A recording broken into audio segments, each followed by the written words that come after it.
আমার এই আসনের জন্য আমার যত পরিকল্পনা এগুলো আমি ইতিপূর্বেই আমার ইশতেহারে দিয়েছি, আমার বক্তব্য বলেছি। আসলে পরিকল্পনা তো এখানে একবারে ইলেভেনটি পড়া যাবে না, তবে এলাকার কিছু সমস্যা আছে সমাধান করতে হবে। আপনার বিএনপি বাংলা জাতীয়তাবাদী দল নিরঙ্কুশ যে বিজয় লাভ করলো, এই বিজয়ে আপনার অভিব্যক্তিটা প্রকাশ করুন। আমি আনন্দিত ব্যক্তিগতভাবে, দেশবাসীও আনন্দিত। দেশবাসী এই আনন্দের সঙ্গে ভোট দিয়েছে, বিএনপিকে জয়যুক্ত করেছে। শহীদ রাষ্ট্রপতি জিয়া রহমান, বেগম খালেদা জিয়ার দেশপ্রেম এবং আমাদের তারেক রহমানের দেশপ্রেমের উদ্বুদ্ধ হয়ে এই রায়টা ঐতিহাসিক রায়টা হয়েছে এবং আমি আশা করছি যে জনগণ এই রায়ের প্রতিফলন পাবেন ইনশাআল্লাহ। বিএনপি চেয়ারপারসন আমরা জানি আমাদের ভবিষ্যৎ প্রধানমন্ত্রী হচ্ছেন, ইনশাআল্লাহ। আপনার কেমন লাগছে? ভালো, আমার ভালো লাগছে এই কারণে যে আমি প্রেসিডেন্ট জিয়া রহমানের সঙ্গে রাজনীতি করেছি, শুরু করেছিলাম। তারপর দেশনেত্রী খালেদা জিয়ার সাথে লালিত হয়েছি রাজনীতিতে। তার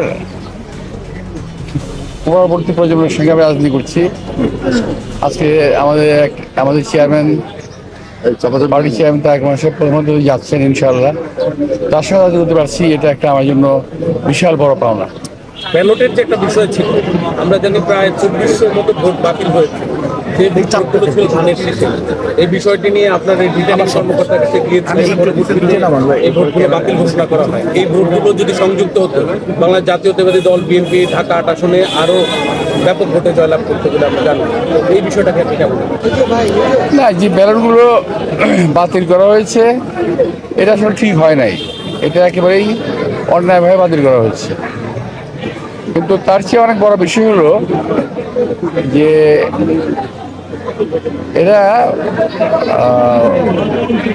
ভোট পূর্ববর্তী ওদের যে একটা প্রস্তুতি ছিল,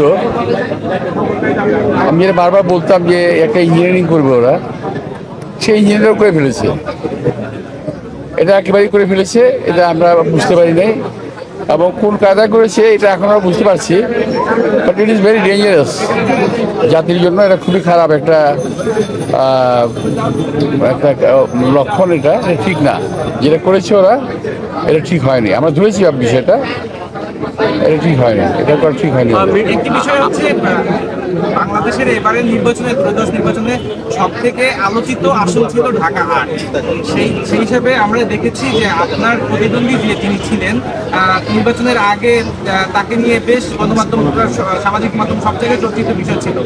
আর বেশ কিছু অসংলগ্ন কথাও ছিল, এই বিষয় নিয়ে আপনাদেরও অনেক প্রতিক্রিয়া ছিল। তো নির্বাচন পরবর্তী প্রশ্ন অনেক লম্বা প্রশ্ন। বিজয়ের পর আপনার কোনো আক্ষেপ আছে কিনা? আক্ষেপ কেন থাকবে? আক্ষেপ থাকার কোনো কারণ দেখি না। তবে আমি বললাম তো আগেই, কিছুক্ষণ আগে, যে আমাদের যে ওরা যেটা করলো, যে এক্সাম্পলটা সেট করলো, এটা ভালো না ভবিষ্যতের জন্য। যেটা ওরা, আমি যেটা বললাম যে ইঞ্জিনিয়ারিং করেছে, এটা খুবই ডেঞ্জারাস। কারণ কি, এদের কোনো ভোট নাই, এত ভোট পেলো কীভাবে? আমি চিন্তা করি সেটা। মির্জা আব্বাস ভাই, নাসিরউদ্দিন পাটোয়ারিতে আবার ভোট গণনার একটা আহ্বান জানিয়েছে নির্বাচন কমিশনকে, অনুরোধ করেছে, যেহেতু বাতিল ভোটগুলো একটু অভিযোগ আসছিল। আপনি কি বলবেন? আপনিও চান কিনা যে ভোট আবার গণনা করা হোক? এটা নির্বাচন কমিশনের ব্যাপার। আমি আমার যে ভোটগুলো বাতিল করা হয়েছে সে ব্যাপারে আমি আবেদন করেছি যে ভোটগুলো কাউন্টের মধ্যে রাখা হোক। তো এখন এটা নির্বাচন কমিশনের দায়িত্ব, আমার কিছু করার তো নাই। শেষ ফল ঘোষণার আগ পর্যন্ত পাটোয়ারিকে নিয়ে আপনার কোনো ভয় ছিল কিনা, বা তাকে নিয়ে আপনার কিরকম? আমি তো বুঝি নাই। বা নির্বাচনে আপনি বিজয় হওয়ার আগ পর্যন্ত পাটোয়ারিকে নিয়ে আপনার কোনো চিন্তা বা কোনো আক্ষেপ ছিল কিনা তাকে নিয়ে? মানে সে আসবে কিনা? একজন প্রার্থী সম্পর্কে আরেকজন প্রার্থী যেটা ভালো ভাবতে পারে, আমি তার সঙ্গে সেটাই ভেবেছি। ধন্যবাদ।